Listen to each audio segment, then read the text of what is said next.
예, 이 현송월 방남 소식을 이 전문가들과 함께 자세히 한번 짚어보겠습니다. 네, 문성묵 한국국가전략연구원 센터장, 그리고 우정엽 세종연구소 연구위원, 송국권 영남일보 서울취재본부장 세 분 모셨습니다. 안녕하세요. 안녕하세요. 안녕하세요. 네, 화제의 현송월 단장이 왔습니다. 영상으로 다시 한번 보실까요? 안녕하십니까. 안녕하십니까. 안녕하십니까.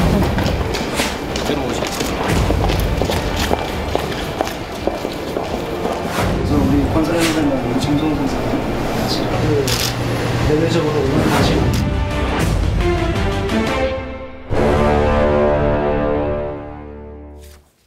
네, 보셨는데요. 검은색 코트에 모피, 목도리, 상당히 화려한 패션으로 왔습니다. 그런데 대조적으로 표정은 상당히 무표정했고 또 기자들의 질문에도 답을 하지 않았습니다.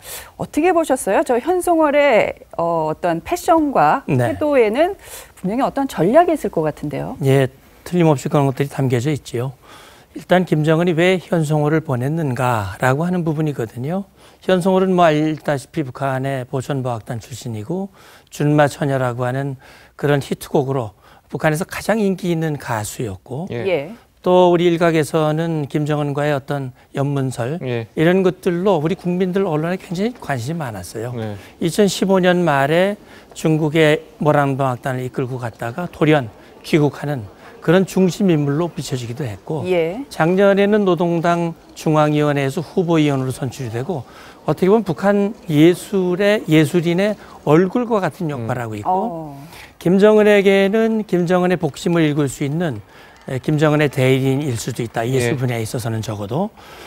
현송월을 보냄으로써 김정은이 이번 평창올림픽에 대한 자신의 의지, 얼마나 관심이 큰가, 또 성공적인 올림픽이 되기를 자기는 기원한다라고 하는 것을 간접적으로 보여주는, 그러면서도 현송월에 대한 관심이 뜨겁기 때문에 만약 현송월이 아니라 딴 사람이 왔다면, 아무런 알려지지 않은 사람이 왔다면 아마 이런 관심을 이끌지는 못했을 거예요. 그러니까요. 그런 점에서 현송월은 본인의 패션이라든지 표정이라든지 일거수일투족이 결국 담겨져 있는 메시지가 있는데 저는요, 북한이 적어도 제대로 된 정치 조직이라면 어제 일방적으로 취소하고 하루 만에 왔잖아요.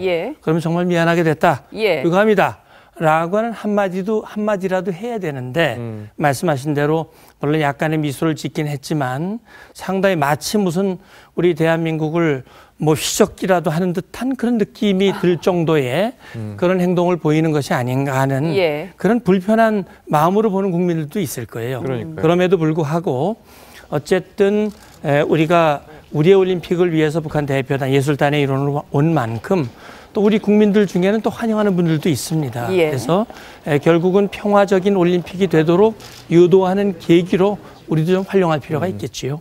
방금 좀 말씀이 어느 정도 있긴 했는데 아까 얘기했던 2015년 그 베이징 때 저희가 화면을 통해서 본 현송월과 그리고 오늘 현송월을 좀 비교를 해본다면 그 당시에는 뭐 군복도 입고 있었고 물론 악단복이겠지만 군복도 입고 있었고 표정이 상당히 좀 부드럽고 밝았단 말이에요. 근데 이번에는 좀 뭔가 굉장히 딱딱하고 표정도 굳어 있고 좀 그런 거는 좀 어떻게 좀 뭔가 좀 의미가 있을까요? 메시지가 있을까요? 어떻게 보십니까? 특별한 메시지가 있을 수도 있겠지만은 이 사람의 그 북한 내 위치라는 것이 좀 중요한 역할을 하고 있다고 생각이 됩니다. 2015년 12월에 중국 공연 당시 이제 중국 정부에서 모란봉 악단이 뒷배경으로 사용하고자 했던 북한의 미사일 발사 장면 등을 금지하니까 이제 거기서 그 공연을 취소하고 다시 북한으로 돌아갔는데요. 그러한 결정을 내릴 수 있고 그다음에 그런 결정을 직접 북한의 지도부로부터 받을 수 있는 위치라는 것이 확인이 되었기 때문에 또 그 당시는 이제 철수하는 입장이어서 우리가 본 그의 표정과 오늘 이제 어떻게 말하면 외교적인 역할을 위해서 내려온 표정이 조금 달랐을 수는 있습니다. 하지만 아까 문성묵 박사께서 말씀하신 대로 이 사람의 위치가 북한에서는 이례적으로 좀 젊은 나이에 여성이 북한의 중요 위치를, 공식적인 위치를 받고 있기 때문에 여러 가지 다른 이유도 있지만 이번에는 그러한 본인의 역할을 알고 그 다음에 선전선동의 일부라는 것이 이번에도 물론 공식적으로 북한이 그렇게 이야기는 하지는 않겠지만 예. 그것이 북한의 전략인 만큼 그러한 목적을 충실히 예. 실행하는 하나의 방편이라고 생각을 할 수가 있습니다. 예. 자, 현송월 일행이 KTX를 타고 이제 서울에서 강릉에 도착을 했습니다. 아마 저희 추측컨대 이렇게 최첨단, 이렇게 고속의 교통수단을 이용한 것은 아마 처음이지 않을까 싶은데요. 어떠한 느낌을 받았을 것 같으세요? 본인의 느낌을 한번 물어봤으면 좋을 것 같은데 어떤 생각을 가지고 있느냐. 예. 사실 과거에 저도 회담을 할 때 북측 대표단을 서울로 이동하고 또 과거에 국방장관 회담은 제주도에서 했어요. 그래서 우리가 북측 대표단에게 서울의 발전된 모습을 보여주기 위해서 그 이동하는 경로를 아주 가장 화려하게 발전된 곳을 골라서 그렇게 이동했던 그런 기억이 있습니다. 예. 이번 현송월 같은 경우도 물론 북한에서는 상당히 두각을 나타내는 중요 인물이고 해외에도 나갔던 경험이 있기 때문에 글쎄 어떻게 생각할지 모르지만 그래도 판물점을 통과해서 서울에 와서 서울도 아마 현송월은 처음일 거예요. 그다음에 KTX 강릉 가는 KTX 저도 못 타봤습니다. 그런데 그걸 아주 최첨단 KTX를 타고 그 먼 거리를 2시간도 안 된 짧은 시간에 예. 이동한다고 하는 것은 현송월로서도 이거 참 남한이 이게 보통이 아니구나 라고 하는 생각을 충분히 가질 겁니다. 그리고 돌아가서 본인이 본 느낌들을 가서 보고를 하겠지요. 그래서 어쨌든 우리로서는 현송월과 북한 대표단이 방남을 하고 참석하는 것이 일부 부정적인 부분도 있지만 예. 또 순기능이 있다고 하는 측면을 우리가 보면서 우리의 발전된 모습을 북한의 주요 인사들이 보고 가도록 예. 만드는 것도 하나의 우리로서는 봐야 할 초점이다라는 생각이 듭니다. 예, 말씀하신 것처럼 뭐 KTX도 이제 뭐 발전이 됐지만 지금 우리 도로가 굉장히 잘 돼 있어가지고 서울에서 강릉까지 한 2시간 반이면 가거든요. 과거에는 한 5시간 가까이 걸렸죠. 지금은 2시간 반밖에 안 걸리는데 굳이 KTX 이용했다는 거는 뭐 경호나 뭐 이런 안전 문제도 있습니까? 어떻게 그런 문제가 많겠죠. 아무래도 지금 그 경의선 육로를 통해서 2년 만에 6로를 통해서 다시 온 그런 뭐 의미가 있는 것이고 또 지금 경강선이 그 평창올림픽 앞두고 새로 그 개설된 KTX입니다. 예. 1시간 한 50분, 55분 걸리는데 그것이란 건 아무래도 그 경호상의 문제가 있었을 것이고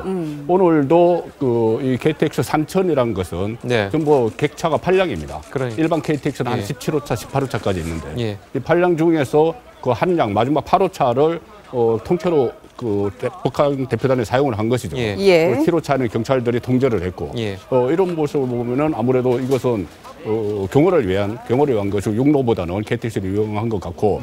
그리고 현송월 그 단장 이 방남에 대해서 상당히 여러 가지 의미들도 부여를 하고 뭐 의미가 있죠. 의미가 있는데 아까 말씀하신 것처럼 그 하루를 아무 통보 없이 그 갑자기 북한에서 일방적으로 늦춘 문제 이런 문제와 또 와서 어떤 공연을 할 것이냐. 과거 북경에서 베이징에서 그 결국은 미사일 발사 그 장면 때문에 공연을 취소하고 거기서 전격적으로 철수를 한 것이 현송월입니다. 그렇다면 이번에도 와서 어떤 내용을 논의를 할 것이냐 그런 부분에 좀 주의를 집중을 할 필요가 있는 것 같고요. 현송월 단장은 물론 간현악단 단장 자격으로 오지만은 북한군 대자고 대령급이죠. 대령급이고 그 노동당의 그 중앙위원회 후보위원이고 또 노동당 서기국의 과장입니다. 우리나라로 하면 대통령 비서실에 근무하는 계획이에요. 그런 그 위치에 있기 때문에 우리가 너무 현송월 그 일행 어떤 뭐 현송월 씨가 이렇게 와서 어떤 의상을 입고 어떤 포즈를 짓고 이런 것도 뭐 그 살펴보는 것도 의미가 있지만은 그보다는 그 와서 대표단의 해당 본질에 좀 더 집중을 해야 될 것 같습니다. 현송월 그 박람회 목적은요, 이 예술단 파견을 위한 이제 사전 점검입니다. 그렇다면 구체적으로 어떠한 부분들을 사전 점검을 한다는 것인지, 그리고 두 번째로 궁금한 게 앞서도 말씀하셨지만 2015년 베이징 회군의 또 주역 아니겠습니까? 어떤 점들이 마음에 안 들 경우에 혹시 뭐 공연을 무산한다든지 이렇게 또 돌발적인 행동을 하지 않을까라는 우려도 있는데요. 어떻게 전망하세요? 그러니까 이번에 오는 공연단은 이제 모란봉 악단이 아니고 이제 삼지연 관현악단인데요. 모란봉 악단은 지금 UN 제재 대상에 북한의 선동부 산하에 있기 때문에 오는 것 자체가 논란이 될 수가 있습니다. 그래서 이번에는 이제 삼지연 관현악단이 왔는데 모란봉 악단은 기본적으로 그 공연 목적의 자체가 북한의 지도부에 대한 고무 찬양을 목적으로 하고 있는 악단이기 때문에 중국에서도 이제 그러한 목적을 이제 성취하려다가 중국에서 어느 정도 제재를 하니까 거기에 이제 철수를 한 것인데요. 삼지연 관현 악단은 이제 그와는 조금 성격이 다른 것으로 알려져 있습니다. 그렇기 때문에 아마도 북한이 현재까지의 진행 상황으로 봤을 때 물론 나중에 언제든지 변경할 가능성은 있지만 이번에는 굉장히 실무적인 차원의 점검일 가능성이 높다고 생각이 됩니다. 특히 어느 공연이든지 이제 공연장을 확인하고 공연 그룹들이 어떠한 동선을 통해서 어떠한 배치를 해야 될지 문제들이 뭐 중요하기 때문에 그러한 문제들을 확인을 하면서 이제 우리 정부와는 아마도 공연의 내용에 대해서 내용 및 형식 등에 대해서 아마 이야기를 하게 될 것입니다. 이런 부분에 있어서 우리 정부의 고민은 또 다른 중국에서와 같은 돌발 상황이 나오지 않기를 아마 북한 측과 협의를 해야 할 텐데요. 과연 그런 부분들이 나중에 문제가 될 것인지 그런 아주 실무적인 부분들은 기술적으로 해결이 되겠지만 그러한 부분들을 북한이 문제 삼았을 때 우리 정부가 사전에 어떠한 요구를 할 수 있을지 그다음에 어떠한 대처를 할 수 있을지가 아마 굉장히 고민되는 부분일 것 같습니다. 자, 이런 가운데 북한 조선중앙통신은 우리 정부의 여론관리 잘하다 이런 협박성 또 보도를 내보냈는데요. 어떻게 보세요? 이 중요한 이제 내용들을 좀 정리를 해보면 자, 남조선 당국이 여론관리 제대로 못하고 입건사를 잘못하다가는 잔치상이 제사상이 될 수도 있다 이런 얘기를 했습니다. 이 얘기는 수 틀리면 다 엎을 수 있다. 이렇게 해석해도 될까요? 그러니까 뭐 이것 때문에 하루 늦게 왔다 이런 얘기도 좀 있어요. 제가 볼 땐 그럴 가능성이 있다고 봅니다. 그러니까 지금 보면 사실은 어제 현송월이 오기로 했는데 하루 아무런 이유를 밝히지 않고 이 중지를 시키고 지연을 시킨 거거든요. 그런데 결국 제가 볼 때는 통일부 장관이 우리 정부에서 우리 언론에게 무리한 추측성 기사나 비판은 좀 자제해달라는 그런 요청을 한 걸로 보도가 됐어요. 그렇다면 북한이 아마도 지금 이중적인 플레이를 하고 있거든요. 회담장이나 이런 데 나타나는 데서는 굉장히 화기애애하게 모든 걸 협조하는 것 같이 하지만 북한 언론 매체에서는 연일 우리를 향한 불만과 비난을 쏟아내고 있거든요. 그러니까 결국은 현송월의 박람은 이번 3번에 걸친 합의 내용을 이행하는 첫 번째 케이스였습니다. 직접 행동으로 옮기는 그 첫 번째 케이스에서 중지시킨 거거든요. 자, 우리가 이렇게 통 크게 큰 배려로 하는 것인데 남측 언론, 남측 정치권 뭐 영 좀 마음에 안 든다. 그래서 한 번쯤 브레이크를 걸은 것 같은 생각이 듭니다. 그리고 우리의 행동을 봐가면서 또 했는데 그렇기 때문에 앞으로 평창올림픽이 끝날 때까지 모든 것이 다 순조롭게 될는지 아니면 어디에서 또 이런 비슷한 상황이 또 일어날는지 그건 현재로서는 장담할 수가 없는 상황인데 어쨌든 이런 상황에 대해서 북측이 뭐 이유를 물어봐도 아마 답을 못 해줄 겁니다. 현송월이 그런 답을 해줄 그런 위치에 있는 사람이 아니기 때문에 아마도 우리는 이 상황을 정확하게 직시하면서 상황을 이끌어가야 된다고 봅니다. 그러니까 조금 전에 그 저희 리포트에서도 나왔듯이 그 우리 측 관계자, 경호 관계자인데 뭐 국정원 관계자라는 얘기가 있어요. 국정원 관계자가 이제 기자들한테 불편해 하시니까 질문하지 마라 이런 얘기를 했다고 그래요. 그러니까 그게 또 이제 연장선으로 가는 모양이에요. 결국 우리 정부로서도 어렵게 북한 대표단을 유치했는데 이런저런 이유로 인해서 이것이 취소되거나 결국 문제가 생기면 곤란하다고 하는 그런 아마 입장이 있을 거예요. 그래서 상대방의 입장을 배려한다는 차원에서 아마 이 부분 우리 언론이 할 수 있으면 접근하지 못하도록 상대방이 불편해하는 질문을 하지 못하도록 협조를 구한 게 아닐까 생각합니다. 그런데 이제 뭐 우리 정부 측도 그렇고 또 국민의당 박지원 전 대표도 그렇고 이렇게 박람이 중지가 됐던 배경 중에 하나가 우리 언론에 대한 불만 표시였다. 어떻게 해석이 되냐면요. 우리 언론 좀 비판적 보도를 자제해달라는 그런 메시지를 읽히는데 그렇다면 북한의 입맛에 맞는 그런 보도만 저희들이 해야 되는 겁니까? 박지원 대표가 지적했던 것은 우리 언론이 그러니까 현송월의 사생활 문제, 예. 김정일, 김정은을 연결시키는 사생활 문제를 하기 때문에 북한에서 마치 하루를 보이콧한 것처럼 이렇게 분석을 했고, 예. 우리 정부 당국자도 그런 식으로 우리가 너무 가대한 관심을 가지고 하니 북한이 부담을 가지니까 네. 자제를 좀 해달라 이런 이야기였죠. 그런 이야기 하면서 북한 쪽이 하루를 연기시킨 데 대해서는 아무런 말이 없었습니다. 그렇죠. 어떤 유감, 사실을 밝혀야 된다든지 예. 아니면 뭐 사과를 받아야 된다든지 이런 그런 말은 한마디도 없고 언론 이야기만 했거든요. 예. 했는데 저는 어제 조선중앙통신 보도 중에 이런 게 있습니다. 물론 어떤 현송월의 사생활 이 문제에 집중하는 것이 아니고 조선중앙통신 보도를 보면은 모처럼 조성된 북남 관계 개선의 불씨를 꺼버리자는 것인가 이렇게 하면서 대북 제재 문제를 이야기했어요. 대북 제재 위반 논란이 한국에서 벌어지고 있는 데 대해서 예. 왜 남조선 당국은 미국에 흔들리느냐 예. 이런 보도를 했습니다. 예. 그래서 저는 이것이 그리고 우리의 진정과 아량을 보여줬는데 제대로 되라 이런 이야기를 했어요. 예. 이것은 무엇이냐 하면은 어제 하루 동안 이렇게 현송월을 파견을 보러 한 것이 예. 지금 대북 제재 논란이 일고 있는데 북한의 예술단이나 예. 선수들을 지원하는 데 대해서 이거 대북 제재 결의 위반 아니냐 예. 이런 논란이 한국에서 벌어지고 있는 데 대한 불만이에요. 이런 불만이기 때문에 아까 말씀하신 것처럼 이것이 회담이 계속 진행이 되면서 지금 첫 회담인데 실무적으로 왔다 갔다 하는 회담이 계속 진행이 되면서 이런 문제가 다시 논의가 되고 쟁점이 되고 하면은 아까 말씀하신 대로 또 회담을 어떤 좀 안 좋은 방향으로 끌고 갈 수도 있는 그런 상황이죠. 북한은 이렇게 고압적인 자세로 나오고 있는데 그렇다면 우리 정부 어떤 입장을 취해야 되고 어떻게 대응을 해야 될까요?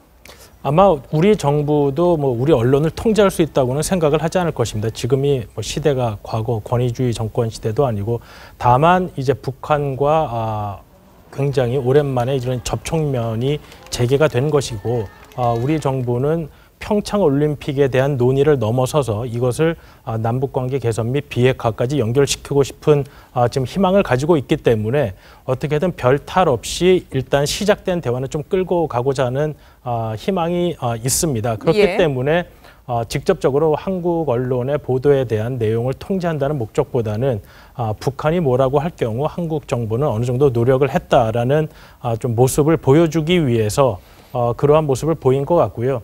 하지만 우리가 이러한 모든 노력들을 하는 이유가 단지 국가가 설정한 어떤 목표를 이루기 위해서 개인이 가지고 있는 권리를 희생해서는 안 되기 때문에 특히 아이스하키 팀 논란에서 이번 우리 정부도 많이 느낀 바가 있기 때문에 그러한 면에 있어서는 앞으로 정부도 좀 조심스러운 접근이 필요할 거라고 생각이 됩니다. 예, 방금 이제 제재 얘기가 나와서 말씀인데 제재의 이제 핵심은 북한이 대량 살상 무기를 만들지 못하도록 현금을 못 가져가게 하는 게 이제 핵심이잖아요. 네. 그런 면에서 보면은 어쨌든 이번에 체류 비용을 만약에 우리나라가 지원을 한다면 그게 이제 북한에 들어가는 돈은 아닐 텐데 예를 들어서 우리나라에 와서 공연을 하는 그런 공연 비용이라든지 공연 입장 수익금이라든지 이런 건 어떻게 되는 겁니까? 그런 것을 북한에 이 현찰이 전달되게 할 수는 없습니다. 예. 왜냐하면 물론 북한에 대한 제재라는 것이 그 핵과 미사일 프로그램에 대한 전용을 막기 위한 것이고 이번 공연이 특별히 그 프로그램을 지원하기 위한 것이라는 그러한 증거가 아직 나온 상태는 아니지만 예. 북한의 그 모란봉 악단이 제재가 된 것도 선전성동부의 많은 활동들이 북한의 핵과 미사일 프로그램에 연결돼 있다는 것 때문에 제재에 올랐기 때문에 네. 예. 우리가 이번에 북한이 공연을 한다고 해서 그에 대한 공연료라든지 이런 것을 지불하는 것은 제재 위반 사항이 될 수 있습니다. 그러면은 우리가 마식령 스키장에 가지 않습니까? 만약 가게 되면은 거기 사용권이라든지 거기 숙박료라든지 그런 게 다 현금으로 지불하게 되면 그건 현금으로 나갈 텐데 그 부분은 어떻게 되는 거예요? 그러니까 지금 그런 부분들이 기술적으로 굉장히 어려운 부분인데요. 예. 그렇기 때문에 지금 마식령에 가는 부분조차도 북한과 실무적으로 그러한 부분에 대해서 과연 우리가 비용을 지불을 해야 할 것인지 그러니까요. 그런 예. 부분에 대한 논의는 분명히 필요합니다. 왜냐하면 지금 북한 제재의 가장 애매한 부분이 어떤 부분에 들어가는 것이 북한의 핵과 미사일 프로그램으로 전용될 수 있는가 하는 부분입니다. 예. 북한은 이제 대부분의 경우 이 부분은 민생과 관련되고 순수 경제활동이지 북한의 핵미사일 프로그램과 관련이 없다는 주장을 펼 수가 있는데요. 이번에 마식령 스키장에 가서 우리가 비용을 댄다면 아마 북한 측에서는 그러한 이유를 댈 것입니다. 그렇죠. 하지만 당사자인 우리가 국제사회 제재를 위반할 우려가 있는 만큼 우리 정부도 굉장히 조심스레 접근을 해야 할 것이고 예. 그러한 차원에서 본다면 우리가 이번 스포츠 행사가 정치적 목적으로 퇴색되지 않게 하려면 그런 부분에 있어서 조심스러운 접근이 필요합니다. 예. 자, 풀어야 할 숙제들이 참 많은데요. 이번에는 이 남북 단일팀 얘기 좀 자세하게 나눠보겠습니다. 예, 여자 아이스하키 단일팀에 합류하는 12명의 북한 선수 가운데 이 3명은 반드시 경기에 출전해야 합니다. 짧은 시간에 이 조직력을 얼마나 끌어올릴 수 있을지가 숙제입니다. 이다솜 기자입니다. 여자 아이스하키 단일팀엔 애초 예상을 훨씬 웃도는 12명의 선수가 합류합니다. IOC는 남북한 단일팀이라는 상징성을 고려해 엔트리를 35명으로 증원했다고 밝혔습니다. 다만 경기에 출전하는 선수는 3명을 넘지 않을 전망입니다. 회의를 마친 도종환 문화체육부 장관은 북한이 경기당 5명의 출전 선수를 요구했지만 3명으로 제한했다고 밝혔습니다. 여자 아이스하키 대표팀 세라 머리 감독의 요청을 고려한 것으로 보입니다. 2 or 3 players, it should be okay to manage that many players, but if adding 35 players on the bench is going to be really hard, like I don't even think we can fit 35 players on the bench. 올림픽 사상 첫 단일팀이지만 조직력 하락은 불가피해 보입니다. 오는 10일 스위스와의 첫 경기까지 시간이 많지 않고 22명의 출전 선수 중 3명을 무조건 북한 선수로 기용해야 하는 만큼 전술 수정이 필요하기 때문입니다. 가능하면 빨리 북한 선수들이 내려와서 같이 호흡을 맞추면서 훈련을 해서 어떤 장점, 어떤 특기를 가지고 있는지를 빨리빨리 파악하고 다음 달 4일 스웨덴과의 평가전을 치른 뒤 다음 날인 5일부터 선수촌에 입소할 예정이었던 우리 대표팀의 일정도 변경될 가능성이 있습니다. 세라머리 감독은 곧 경기에 뛸 3명의 선수를 추릴 예정입니다. TV조선 이다솜입니다. 네, 최동호 스포츠 평론가 모시고 이번 단일팀에 대한 얘기 집중적으로 나눠보겠습니다. 안녕하세요. 예, 안녕하세요. 자, 이 북한이 좀 전에 저희가 이제 전해드린 대로 선수 22명 포함해가지고 이제 46명의 선수단이 오는데 자기 예상한 것보다 좀 굉장히 많은 숫자예요. 뭐 3명은 꼭 들어가야 되고 뭐 이런 것들이 좀 있지 않아요? 그러니까 이 선수들 22명 포함해서 임원까지 합쳐서 46명이죠. 예. 22명인데 예상보다 많았다라고 볼 수도 있고 많지 않았다라고도 볼 수 있습니다. 이 말씀 무슨 얘기냐면은 일반적인 예상은 최대 10명까지 봤었죠. 그렇죠. 이 10명은 우리가 예상했던 대로 피겨 페어 종목하고 쇼트트랙, 크로스컨트리하고 알파인스키 선수를 얘기한 거였었거든요. 이 10명에는 우리도 이 여자 아이스하키 단일팀에 추가될 선수를 예상하지 못했던 겁니다. 근데 여자 아이스하키는 최대 이제 35명 해가지고 10명까지를 이제 그 예상하는 기사가 나오긴 했었었는데, 이 IOC에서 여자 아이스하키 팀에서 우리가 요구했던 안을 다 받아들인 거죠. 이렇게 되면서 10명보다는 훨씬 더 많은 22명으로 결정이 된 겁니다. 자, 여자 아이스하키 팀의 12명, 또 피겨 스케이팅 페어의 2명, 쇼트트랙 2명 등 이제 구체적인 명단들이 나오고 있는데요. 솔직히 어떻게 보세요? 이 북한 선수들 기량 어느 정도예요? 우리가 이제 많이 이제 보도가 돼서 우리가 알고는 있죠. 이 북한 선수들 가운데에 이제 정식으로 올림픽 출전권이 걸렸던 대회에 참가를 해서 출전권을 따낸 선수는 피겨 스케이팅 페어 종목의 염대호 김주식 선수밖에 없습니다. 나머지 선수들은 그야말로 이 와일드 카드를 준다는, 그리고 이 평화 올림픽으로 만들어내기 위해서 북한 선수들의 참여를 끌어낸다는 차원에서 와일드 카드를 준 거였었거든요. 때문에 이번에 그 여자 아이스하키 단일팀도 북한 선수들의 참가로 인해서 경기력 저하 논란이 있고 다른 종목에서도 북한 선수들이 메달권을 노려볼 만한 실력은 아니고 참가에 의의를 두는 그 정도 실력이라고 봐야지 되겠죠. 이제 저희가 계속 이제 논란을 이어왔던 게 이제 아이스하키 팀인데 북한이 결정된 게 아이스하키 팀이 와서 이제 3명은 출전을 해야 된다. 이렇게 됐어요. 그 3명이 정말 우리 경기력에 얼마나 도움을 줄지, 오히려 해치지는 않을지가 계속해서 격정거리가 되고 있거든요. 그렇죠. 잘 됐으면 좋겠습니다. 이 점에 대해서 여자 아이스하키 대표팀이 그 셔리머리 감독이 가장 솔직하게 얘기를 했거든요. 일단은 이 한 달도 남지 않은 상황에서 단일팀이 이루어져서 이 북한 선수들이 합류를 하는 것이 나로서는 충격적이다라는 얘기까지 했습니다. 예, 그러면서 두세 명까지는 내가 어떻게 해보겠는데 예. 3명, 5명 넘어가게 되면은 나로서도 감당하기 힘들다 얘기를 한 거거든요. 예. 이게 이제 가장 솔직한 얘기죠. 아이사키 같은 경우가 굉장히 그 스피드하게 공격과 수비를 번갈아 가고요. 그러면서 이제 선수들이 수시로 교체가 되기 때문에 예. 어느 종목보다도 더 이 조직력이 중요한 팀이거든요. 예. 종목이기도 하고요. 자, 이런 종목에서 한 달도 남지 않은 상황에서 북한 선수를 받아들인다는 것이 실질적으로는 조직력에 도움이 된다라고 얘기하기는 힘들겠죠. 예, 참 시간이 별로 없기 때문에 그래도 손발을 빨리 맞추는 게 숙제가 될 것 같은데요. 묘수가 있을까요? 지난 사례를 보면은 될 것 같아요. 그러니까 이 91년에 처음 단일팀이 이루어졌죠. 예. 여자 탁구 세계 선수권 대회하고 세계 청소년 축구 선수권 대회인데 지금과 상황은 비슷했습니다. 그러니까 여자 탁구 같은 경우에는 한 달 전에 이 정치적 의사결정 타결이 이루어져 가지고 선수들이 일본에서 한 달 전에 만나서 합동훈련 들어갔거든요. 예. 이때도 선수들 간에 초반에 갈등이 많이 있었습니다. 그런데 예상치 못한 단체전 우승이라는 성과를 거둬냈고요. 이 세계 청소년 축구 같은 경우에도 축구이다 보니 남과 북의 선수들의 숫자를 동일하게 내보내야지 된다.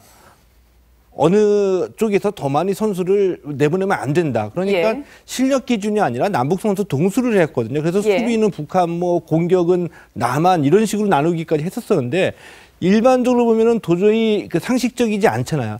근데 이 또 단일팀이 8강에 올라갔거든요. 그러니까 이번에도 이와 같은 이 좋은 성적을 그냥 우리가 이 바라는 심정으로 이 통일무드 조성을 위한 바라는 심정으로 기대를 해보는데 현실적으로 만약에 그렇게 된다고 한다면 정말 기적 같은 일이다라고 할 수가 있습니다. 지금 그 스포츠계 쪽에서는 우리 여자 아이스하키 팀이 최근 들어서 이제 물이 한창 올라가지고 실력이 이제 급상승하고 있는 상황이라고들 얘기를 하더라고요. 그런 상황에서 그러니까 모 정치인은 성적이 안 나오는데 오히려 분위기가 더 좋아졌다 이렇게 얘기를 한 정치인도 있고 그렇지만 진정으로 스포츠계에서 보기에는 그 여자 아이스하키 팀이 최근 굉장히 물이 올랐기 때문에 메달은 아니더라도 굉장히 좋은 성적을 기대하는 상황이었다. 그런데 이렇게 돼서 좀 이렇게 사기도 떨어지고 이렇게 될까 걱정이다라고 했는데 그게 사실인가요? 사실이죠. 그러니까 이번 정부 들어서도 여실히 이번 정부뿐만이 아니라 그리고 전전 정부도 마찬가지입니다. 스포츠에 대한 몰 이해나 이해 부족은 늘 있어 왔었거든요. 이렇게 한 달 남겨놓고 단일팀을 구성하는 것은 스포츠계에서 봤을 때는 이 스포츠가 국가적인 목표를 위해서 동원할 수 있는 국가의 자원 가운데 하나이다. 이 스포츠계 내에도 생태가 있고 선수들이 걸어온 커리어가 있고 걸어온 길이 있거든요. 이런 것들을 무시한 채 정치적으로 목표 설정하고 난 다음에 과제를 주어지는 것이 다 이와 같은 프로세스로 진행됐다는 점에서 굉장히 좀 실망스러운 일이고요. 우리 IOC 입장에서도 평화와 이상을 얘기를 하지만 결국에 엔트리 35명을 허용을 해준 것은 IOC도 결국엔 현실을 택한 것이다. 이 현실이라는 것은 무엇이냐 하면 우리도 물론 이제 평창올림픽을 흥행을 이끌기 위해서 남북 카드를 활용을 하지만 IOC 입장에서도 평창올림픽의 흥행을 시켜야 되거든요. 그런 면으로 봤을 때 IOC가 봤을 때도 이 단일팀이라든지 평화올림픽이라는 컨셉은 현실적으로 올림픽이 얼마나 세계 평화에 기여해 왔는지는 저는 모르겠습니다. 사례는 저는 없다고 생각하거든요. IOC 입장에서도 흥행을 위해서는 남북 카드를 키워야지 되겠죠. 근데 또 일각에서는 이렇게 단일팀 구성 때문에 그동안에 피땀 흘린 우리 선수들의 이 기회가 박탈이 됐고 이거는 공정한 경쟁이 아니다. 이 비난도 상당히 거센 상황입니다. 그리고 이 와중에 또 나경원 의원이 단일팀 구성은 올림픽 정신에 위배된다. IOC에 서한을 보내서 또 논란이 되고 있는데요. 이 문제 어떻게 보세요? 나경원 의원의 이 반대 서한 같은 경우에는 저는 평가절하하고 싶고요. 다만 91년 대회에도 체육계 내부에서는 반발이나 불만이 있었거든요. 근데 그때 당시만 하더라도 예를 들면 단일팀이라는 명제가 의미하는 것은 조국과 민족이라든지 통일이라든지 이런 가치였었잖아요. 이런 가치 앞에 그 누구도 개인의 가치를 얘기할 수 없는 시대였었다고 봅니다. 예. 근데 지금은 개인의 가치를 얘기하고 선수들의 어떤 그 희생을 얘기하는 것은 이제 그만큼 우리 사회가 그만큼은 발전했다는 증거라고도 보고요.